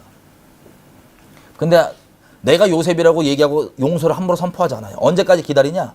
자기를 팔아먹었던 그 악한 형 유다 형의 회개가 확인되니까 그제서야 눈물 터뜨리면서 용서를 선언합니다. 이해가 되세요, 무슨 뜻인지? 저 뭐 김정은이니 뭐니 우리 용서해야 된다. 마음으로 용서할 건 용서하시는데 용서를 선언하고 괜찮다고 얘기하는 건 별개 문제예요. 공의 뭐 여러 가지 우리가 개념에서 상실되는데 어쨌든 공의 빼놓고 이 용서만 얘기하면. 그래서 죄를 범하거든 경계하고 진리의 사랑이에요. 경계하고 돌이키면 사사건건 가서 그러라는 게 아니에요. 하나님께서 정확하게 내 종교적 기준, 내가 마음에 안 드는 그런 게 아니고 하나님께서 우리가 마음에 주시고 전달하라 주신 이런 내용들이 있단 말이에요. 분명히 경계하고 돌이키거든 용서를 선언해 주는 거. 그 전까지 넌 나쁜 놈이야. 미워하는 게 아니에요.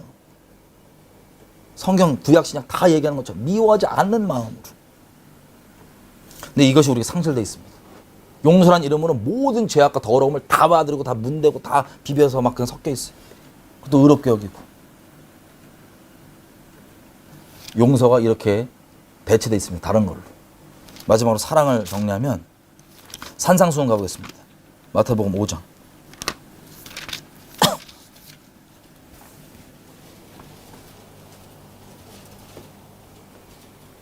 여러분 연합도 마찬가지예요. 이게 다 변개가 돼갖고 원유맨 얘기하면서 다들 다 완전 잡다하게 섞여버리더라고요.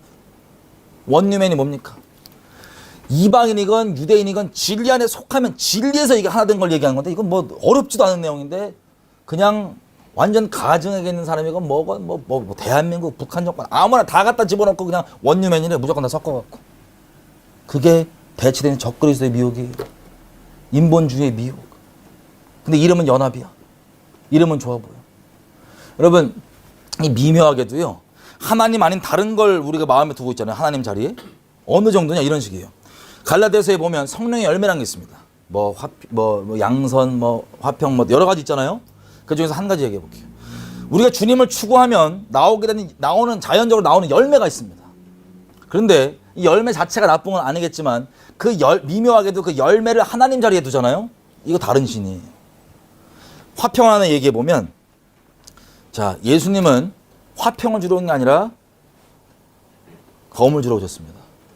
그래서 분쟁이 생겨요. 왜? 영적 소속이 다르기 때문에 내가 진리의 증인으로 계속 서 있잖아요. 분쟁 자체가 목적은 아니에요. 내가 진리의 증인으로 서 있으면 내가 타협지 않고 이렇게 있으면 이 나와 소속이 달라서 진리 때문에 분쟁한 이분들에게 하나님의 때 하나님께서 이들에게 증거하면 이들이 진리 안에 돌아옵니다. 그러면 주님 안에서 화평이 생기는 거예요. 이게 하나님의 목적입니다. 그 분쟁이. 우리는 연병이에요. 소요를 일으키는 자예요. 아멘이세요? 진리의 증인이면 그게 벌어져요. 당연히. 근데 타협지 않고 있으면 그 사람들에게 하나님의 때에 진리가 증거돼서 그들이 회개하고 진리에 들어오면 그때 참된 연합이 있는 거라고. 내가 어거지로 만드는 인문적 연합이 아니고 주님 안에 있는 이미 완성돼 있는. 자 그런데 내가 만약에 여러분이 새로 예수님 믿었어요. 가정에서 혼자 처음 믿은 거야. 그럼 예수님 믿었다고 진리의 증인으로 서 있으면 집안에서 화평이 있어요? 아니면 분쟁 난리가 나요? 분쟁 난리가 납니다. 근데 제가 만약에 하나님 그분 자체가 아니라 평화를 하나님이라고 생각하고 하나님 자리에 두고 있잖아요. 그러면 당장은 티가 안 나요. 그게 다른 신인지. 언제 티가 나냐? 지금 진리의 사랑으로 가정에서 이렇게 치열하게 영적 전쟁 중에 있는 걸 딱 보고, 야, 하나님 저렇게 일 안 하죠. 저건 하나님이 아니야. 저렇게 무슨 분쟁을 일으키면서 하나님 평화야 라고 얘기하는 미친 소리를 당당하게 할 수 있다고요. 그런 식으로 미미해 보이는 열매를 다 하나님 자리에 두고 있어요. 지금 대표적인 뭐 공산주의예요. 대표적인 게 지금 한국교회 완전 미쳐 돌아가는, 유명하다고 하는 목사님들까지 다 미쳐 돌아가는 아주 유명한 신학대는 아예 대놓고 가르쳐요. 학부시간때 애들한테 공산주의가 성경적이라고. 왜? 적그리스도형이에요. 심플하게 얘기하면 만몬을 다 숭배합니다. 예수님 믿기 전까지. 그러니까 예수님이 산상수훈에도 유일하게 맞짱 대상으로 보는 게 뭐냐면 만몬이에요. 네가 만몬 섬기든 나 섬기든 두 주인 같이 못 섬긴다. 광야에서도 그 난리 쳤던 게 뭐냐면 만몬이냐 하나님이냐 그 씨름이었던 거예요. 한마디로 얘기하자면 먹고 사는 문제냐 하나님이냐. 이게 모두에게 정말 끝까지 붙잡고 있는 이 신인데 하나님 맞짱 대상으로 보는, 여기서 벗어나는 방법은요, 체제가 바뀌거나 뭐 사회적 구조가 바뀌어야 되는 게 아니라 예수님을 목숨 다해 사랑하기로 결정하면 바뀌는 거예요. 예수님 나를 안고 일어섬과 나를 모든 걸 주관하시고 내 이분께 통째로 인생 드리고 다 먹이시고 다 입히시면 굶기시고 뭐 안 주신다 그럼 굶어 죽겠다고 결정하고 지금 따라가면 되는 거예요. 예수님 목숨 다해 사랑하고 예수님께 들어와야지만 마음먹기 심 떠나가는 겁니다. 아멘이죠?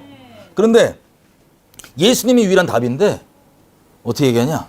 우리가 살고 있는 사회가 그냥 내버려 두면 자연적으로 서로 물건씩 교환하면서 자연적으로 어떤 게 형성되냐면 시장 경제가 형성돼요. 자연적으로. 이게 자연이에요. 누가 일부러 세팅하는 게 아니고 판을 깔아주는 게 아니고 그냥 내버려 두면 되는 거예요.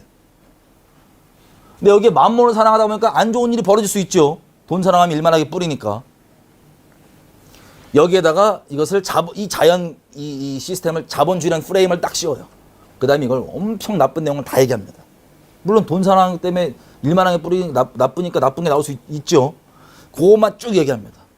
근데 그 답이 예수거든요. 근데 예수를 얘기하지 않고 우리가 프레임으로만 아니까 이것만 욕하면 다른 프레임을, 대치적인 프레임을 그 사이에 뭐라고 부르냐. 대놓고 공산주의 하자 그러면 안 들으니까 공산주의 옆에 사회주의 옆에 냅두고 이것만 욕을 줄창합니다. 그러면 사람이 프레임으로만 살기 때문에 어디로 가요? 자동적으로 여기로 가는 거예요.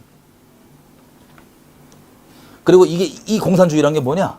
겉 간판은 이 만몬주의를 만몬 귀신을 아주 극단적으로 추구하게 만드는 게 공산주의인데 겉 간판은 좋아 보여요. 광명의 천사 간판이에요. 열매만 갖고 있어요. 사도행전에 보면 예수님을 딱 사랑하기로 결정하고 예수님께 나오니까는 만몬이 떠납니다. 그래서 어려운 사람 있으면 강제적으로 법으로 이거 안 하면 죽여 이래서가 아니고 자원하는 심령으로, 자유의지가 그렇게 중요한 거예요. 자원하는 심령으로 각자가 나눠서 궁핍함이 없던 공동체였습니다. 자원하는 심령으로. 주님 안에 있으니까 나오게 된 열매죠. 이 열매만 딱 껍데기 갖고 가서 이렇게 하기 위해서 자원하긴 뭘 자원해. 그냥 있는 사람 다 뺏어도 돼. 너 돈 없지? 억울하지? 저놈만 돈 있지? 뺏어. 이거예요. 열매만 가지고 갖고 온. 이게 적그리스도형입니다. 심플하게 얘기해서. 여기에 다 속고 있는 거예요. 다 대체가 돼 있기 때문에. 열매가 하나님 자리를 대신하고 있기 때문에. 미묘해 보이죠. 어쨌든 사랑을 정리하고 마치면, 자, 그러면 진리의 사랑 예수님이 결정판이시잖아요. 보세요. 5장 43절. 원수 사랑한다 그래서 모든 죄와 악을 다 버무리고 섞이라는 게 절대 아닙니다. 성경은 우리가 너무나 변개하고 오해하고 다르게 알고 있어요. 종교적으로 너무나 바꿔놨습니다. 5장 43절 보면 또 너희 이웃을 사랑하고 너의 원수를 미워하라 했다는 것을 너희가 들었지만 나는 너희에게 이르노니 너희 원수를 사랑하며 너희를 핍박하는 자를 위하여 뭐 하라고요? 기도하라. 예수님이요, 원수를 사랑하는 방법을 뭐라고 하냐면 그들을 위해서 기도해 주는 거예요. 근데 여기서 그치지 않고 우리가 아까 봤던 이웃을 사랑하는 사람과 사이에서 그 중보 있죠. 성을 쌓는 것. 성 무너지고 성 무너진다 막아서는 기도만 하는 거 말고 성을 쌓는 거, 사람과의 관계에서. 어차피 심판이 죄 위에 쏟아지니까. 예수님이 다니면서 서기관과 바리새인들 포함해서 죄를 책망합니까 안 합니까? 해요. 마태복음 23장만 보더라도 십자가 지시기 전에 아주 통렬하게 서기관과 바리새인들을 책망합니다. 그런 책망들 때문에 서기관과 바리새인들이 뭘 결정했냐면 예수님을 잡아 죽이기로 결정하는 거예요. 그래서 점점점. 그럼 예수님이 그걸 알까요 모를까요? 자기가 책망해서 그런다는 거 알까요 모를까요? 알아요. 이분이 왜 모르겠어요? 다 알아요. 근데 진리의 사랑으로 대하는 거예요. 왜냐면 그 전에 예수님의 영을 따랐던 그 전에 수많은 선자들이 그 동일하게 그 진리의 사랑으로 대하다가 돌 맞아 죽고 톱 썰려 죽고 막 그랬거든요. 그 선자들의 영의 본체이신 예수님께서 이걸 미워서가 아니에요. 이 마태복음 23장 보면 그걸 듣고 돌이킬 영혼들을 위해서 예수님께서 통렬하게 무슨 죄악인지 아주 구체적으로 얘기해 주십니다. 근데 한마디로 이런 것 때문에 죽는 거예요. 이것 때문에 죽는 거예요. 예수님께서. 근데 예수님이 이 사람과 사이에서 그렇게 통렬하게 진리의 사랑을 대해 주시고 이것 때문에 이들이 열받아서 죽입니다. 죽일 때 십자가 못 박힐 때 예수님 뭐라 그랬어요? 이들을 위해서, 동일한 이들을 위해서 기도해 주시는 거예요. 이게 진리의 사랑입니다. 근데 우리는 이 진리의 사랑을 다 바꿔놨어요. 마지막으로 이것만 볼게요. 7장 1절. 여러분, 하나님의 사랑은 우리를 거룩하게 만들지 죄와 버무려지지 않게 하십니다. 이 적그리스도의 미혹은요, 아예 이 바뀌어요. 우리에게는 명분을, 엄청난 명분을 줍니다. 종교적, 인문적 명분. 나는 생명을 위한 거고, 나는 사랑을 위한 거고, 나는 정의를 위한 거고, 나는 용서를 위한 거고. 여러분, 한국의 적그리스도는 아주 충만합니다. 꽉 찼는데 예를 몇 개 들어볼게요. 세월호가 가다가 사고로 가라앉았습니다. 우연한 사고로 가라앉았어요. 거기 있던 타 있는 젊은 애들이 거기서 많이 죽었기 때문에 전 국민이 슬퍼했습니다.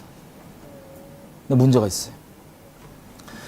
갑자기 사회에 특별히 기독교에서 많이 나왔어요. 앞장서서 정의를 이뤄야 된다고 나오시는 분들이 나와서 막 정권 욕을 하고 나라를 욕하면서 난리를 쳤었습니다. 근데 놀라운 게 뭔지 아세요? 이분들은 정의를 위한다고 그렇게 얘기하는 거예요. 그런데 이 동일한 분들에게 북한에 대해서 얘기해 보면 반응이 똑같습니다. 어떤 반응이냐? 세월호는 사고예요. 우연히. 그죠? 슬픈 일입니다. 근데 사고예요. 그런데 북한은 사고, 우연이 아니라 일부러, 조직적으로, 의도적으로 수십만 명을 70년 동안 계속해서 집단 학살을 해왔어요. 지금도 해오고 있고. 그러면 진짜 공의가 그분들이 추구하는 바라면 세월호 사건과 북한을 두고 어떤 거에 더 목소리가 커져야 됩니까? 북한이겠죠? 정말 정의를 위한다면? 아니에요. 그 정의를 위하시는 분들이 북한 이야기하면 전부 다 북한과는 너무 자극하면 안 되고 사랑해야 되고 품어줘야 된대.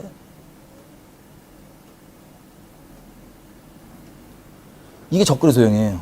자기는 정의를 위한다고 착각하지만 하나님이 미워하는 걸 사랑하게 만들고 하나님께서 사랑하는 걸 미워하게 만드는 선악에 완전 뒤바뀌어요. 왜? 적그리스도는 마귀 자식인데 다 선하게 보거든요. 선악이 뒤바뀌는 게 문제예요. 적그리스도는 이 미혹에 빠지면.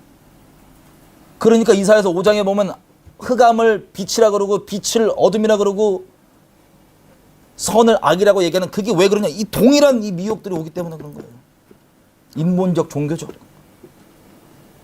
또 유기견, 동물들 막 아껴야 된다는 분들이 있어요. 좋죠. 나쁜 건 아닐 수 있어요. 생명을 아껴야 되니까. 근데 다는 아니지만 대다수의 그 운동하는 분들이 낙태에 대해서 물어보면 낙태는 다 해야 된대요. 권리라고. 그럼 사람의 생명과 태아, 사람의 생명과 개의 생명 중에 굳이 따지면 뭐가 더 소중합니까? 확실하시죠? 그런데 생명을 위한다는 간판으로 개는 위하면서 내 자식은 죽여버려도 된다고 얘기하는 이게 적그리스도형이에요. 전 세계 충만한. 자기는 그 좋아 보이는 열매와 명분을 추구하고 있다고 착각하게 만들면서 선악에 완전 뒤바뀌어 있는. 종교적으로 나는 의롭고 괜찮고 용서 잘하고 사랑하고 있다고 하면서도 악을 추구하고 있는. 하나님을 대적한지도 모르고. 이게 배도이고 이게 미혹입니다. 진리의 사랑 없어서 그런 거예요. 7장 마태복음 1절 보면 이렇게 돼 있어요. 잘하는 말씀이죠. 우리가 이것들 다 보았기 때문에 여러분들 정리가 오늘 딱 되실 겁니다. 7장 1절. 비판받지 않으려거든 비판하지 말라. 우리가 이 말씀 가지고 아무에게도 무슨 말도 안 하는 게 합당하고 맞는 거라고 우리가 여지껏 오해하고 있었습니다. 근데 그 다음 절부터 좀 읽어볼게요. 너희의 비판하는 그 비판으로 너희가 비판을 받을 것이고 너희의 헤아리는 그 헤아림으로 너희가 헤아림을 받을 것이니라. 어찌하여 형제의 눈 속에 있는 티는 보고 너의 눈 속에 있는 들보는 깨닫지 못하느냐. 여기까지 정리해보면 이거예요. 만약에 우리가 누구를 책망하거나 뭐라 그러면 그 동일한 기준으로 적용을 받는다는 거예요. 제가 만약에 음란한 가운데 있습니다. 예를 들어서 근데 음란하게 있는 사람 형제한테 가서 야 음란은 돌이키자고 막 얘기합니다. 그럼 형제가 맞아 그러고 돌이킬까요? 하나님을 경외하는 사람이라면 나에게 전달하는 그 메시지를 전달하는 사람이 어떤 사람이건 상관없이 그게 진리이면 내 심령이 찔리고 주님께 회개하고 돌이키겠지만 보통은 죄인인 사람들이 어떻게 반응하냐면 그럼 너는 너부터 회개해 임마. 이렇게 나와요 안 나와요? 나와요. 네가 비판하려거든 너는 그 동일한 헤아림을 받게 돼 있다. 그 동일한 비판으로 너에게 오게 돼 있다. 7장 3절 어찌하여 형제의 눈 속에 있는 티는 보고 너의 눈 속에 있는 들보는 깨닫지 못하냐. 보라 너의 눈 속에 들보가 있는데 어찌하여 형제에게 말하기를 나로 너의 눈 속에 있는 티를 빼게 하라 하겠느냐. 외식하는 자야 먼저 너의 눈 속에 들보를 빼라. 그 후에야 밝히 보고 형제의 눈 속에서 티를 빼리라. 여러분 이 내용에 보니까 아무 말도 안 하고 가만히 있어라요? 아니면 네가 그를 진리의 사랑으로 여지껏 우리가 봤던 성경 전체의 내용 진리의 사랑으로 책망해주고 얘기해 주려면 너 동일한 이 죄에 대한 이것들로 적용받고 그들이 회개하기보단 그걸 먼저 사람의 존재가 죄인이기 때문에요. 누가 회개의 메시지를 전하거나 이러면 찔리면 뭘 하냐 회개하면 참 좋겠는데 회개 안 하고 그 메신저를 죽여버리려고 틈을 봐요. 계속 저는 무슨 잘못이냐 뭐가 흠인가 그래야지 자기가 살거든요. 이 죄성의 생존 본능입니다. 어떻게든 내가 회개 안 해야 되는 핑계거리를 만들어야 되는 거예요. 불쌍하게도. 마찬가지로 우리가 진리의 사랑으로 대하면 물론 경외하면 다 뭐 나의 부족함이가 뭐 상관없이 다 순종하고 따르겠지만 회개하고 따르겠지만 악착같이 뭘 찾냐면 그러면 너는 이거 나오는 거예요. 그렇게 동일하게 헤아림을 받기 때문에 너 먼저 빼고 가만히 있어요? 아니면 그 다음에 도와주라는 거예요. 형제를. 5절 보니까 가만히 있어라 아니고 너 먼저 정결하게 하고 그 다음에 진리의 사랑으로 대하라는 겁니다. 근데 그 다음에 6절에 보면 예수님께 팁을 주시죠. 그렇게 되면 거룩한 것을 개에게 주지 말고 너희 진주를 돼지 앞에 던지지 말라. 저희가 그것을 발로 밟고 돌이켜 너희를 찢어 상할까 염려하노라. 그렇게 너희가 온전히 진리의 사랑으로 대해도 그런 욕으로 갖는 일들이 있기 때문에 하나님께서 당부의 말씀을 주시는 거예요. 이해가 되세요? 비판하지 말라고 하는 이 내용 전체 내용이 뭐냐면 아무 말도 하지 말라는 게 아니고 우리가 여지껏 얘기했던 건 진리의 사랑 대해줄 때 네가 먼저 온전히 안 돼 있으면 그 틈이 있으면 더 그게 안 되기 때문에 너가 먼저 정결하게 정리하고 그 다음에 그렇게 해줘야 네가 진정으로 그 형제를 도와줄 수가 있다는 내용입니다. 여러분 이 진리의 사랑이 혹은 어떤 이름이든 정의, 용서, 연합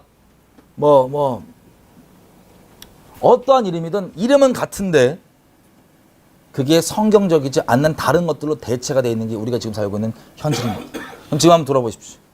우리가 신앙생활을 한다고 하지만 얼마나 다른 걸 갖고 있나. 여러분 우리는요 이상한 도 많이 닦아갖고 이 스님처럼 막 아무 감정 없어지는 무의 경지에 이르는 아무 무념의 경지에 이르는 그런 게 하나님께서 우리를 바라시는 게 아니에요. 하나님이 미워하시는 것 미워하고 하나님이 사랑하는 것 사랑하고 하나님이 기뻐하시는 것 때문에 같이 기뻐하고 하나님과 마음이 하나가 되는 사람을 원하는 겁니다. 그 마음을 따라 사는 이상한 종교 머신이 돼갖고 그런 게 아니라 마음으로 주님을 섬기고 따라가는 겁니다. 같이 기도 좀 할까요? 우리 기도할 때 좀 이렇게 했으면 좋겠어요. 여러분 앞으로 하나님이 자비로우시기 때문에 여러 가지 일들을 어둠의 일들을 밝히 드러내 주실 겁니다. 그때 여러분들이 이 사람의 미혹과 그리고 진리의 사랑이 무엇인지 분명히 붙잡고 있지 않는다면 헷갈려 하다가 그냥 쭉 따라갈 거예요. 사람. 예를 들어서 현재 한국교회에 진리가 아니라 김일성의 가르침을 수십 년째 뿌려온 걸 제가 확인했습니다. 지금 시각적인 팩트로 확인했어요. 그럼 여러분 하나님이 진리로 거룩해야 되는 이 하나님의 순결한 신부인 교회가 온갖 다른 잡다한 인본주의와 공산주의와 김일성의 그 귀신의 가르침들로 막 들어와서 완전히 버무려지고 더러워지고 변질되는 영적으로 얘기하면 순결한 신부가 아니라 창녀가 돼버렸어. 그렇게 만드신 분들이 만약에 있다고 쳐봐. 있어요. 아주 유명하신 분들. 그런 것들이 드러나면 여러분들 마음이 어떠세요? 내가 너무 슬픈 게 말 그대로 모기는 뱉어내면서 하루살이는 뱉어내면서 낙타는 삼켜버려요. 하나님의 교회가 그 엉망이 되어 있는데 그걸 애통하게 생각하고 나아갈 생각을 안 하고 저 존경받으신 분 왜 뭐라 그러냐고 자기는 판단 안 하고 정죄 안 한다. 이 비참하게 성경과 떨어져 있는, 하나님 마음과 떨어져 있는 자기 종교 의에 붙잡혀서 이 비참하게 어둠을 허용하고 하나님의 교회가 그렇게 유린당하는 것에 대해서는 아무렇지도 않아 하면서, 이거 볼 때마다 애통이 미치겠는 거야 진짜.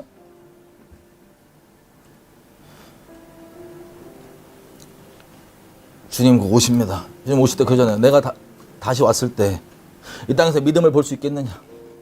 이 진리의 사랑 우리가 붙잡지 않잖아요. 그럼 다른 게 대체가 되는 거죠. 우리가 중립에 아무것도 안 들고 있는 게 아니라 안 두고 있는 게 반드시 다른 게 대체가 됩니다. 하나님, 나를 모든 진리 가운데 인도해 주십시오. 내가 마음에서부터 지식에서부터 새롭게 하심을 입게 해주시고, 하나님 내가 정말 하나님 순결하게 따를 수 있게 도와주세요. 그 남들을 정말 미워하고 그런 게 아니라 하나님의 진리의 사랑으로 남들이 다 이해 안 해줘도, 추례당하고 쫓겨나도 하나님 말씀 그대로니까 하나님 나 주님 따를 수 있게 도와주세요. 하나님께서 나를 그렇게 진리의 사랑을 해주셨으니까, 요한계시록 교회 보십시오. 예수님 이름 때문에 그렇게 죽어나가는데 예수님에게 교회는 자기 목숨보다 더 소중한 자기 신부예요. 자기 이름 때문에 그렇게 죽어나가는데 뭐라고 얘기합니까? 힘을 내라고. 내가 무릇 사랑하는 자를 책망한다. 힘을 내라. 회개해라. 너 거기 있으면 끝장나니까 제발 내게 오라고 하던 이 그리스도의 진리의 사랑, 우리의 전부가 되게 해주십시오. 아니면 그걸 우리가 붙잡고 따라갈 수 있도록 우리가 다른 사랑 붙잡지 않고, 아니 다른 은혜 구하지 않고 다른 하나님 말고 주님만 따를 수 있게 도와주십시오. 하나님 주님만 사랑하겠습니다. 아버지 부족하고 연약하지만 주님 나 붙잡아 주십시오. 하나님 우리 주여 한번 치고 우리 회개하며 기도하시겠습니다. 주여, 아직 우리가 다른 사랑 다른 것들 갖고 스스로 의로했던 것들이 있다면 아니 우리가 돌이킴에 회개하며 가기 원합니다. 아니 우리를 모든 진리 가운데 인도해 주시고, 아니 구하는 것은 이 진리가 아니고 누가 어떻게 거룩하게 될 수 있겠습니까? 인본적으로 그럴싸해 보이고 인본적으로 괜찮아 보이는 말들이 우리를 더럽게 만들지, 우리를 정결하게 만들지 못합니다. 하나님의 진리만이 우리를 거룩하게 할 수 있음을 고백합니다. 아니 우리 가운데 다른 대체되어 있는 수많은 개념들을 붙잡고 스스로 높은 마음 갖고 있는 게 있다면 어머니 회개하오니 불쌍히 해주시고 다 털어내 주십시오. 주님만 순결히 달 수 있도록 도와주십시오.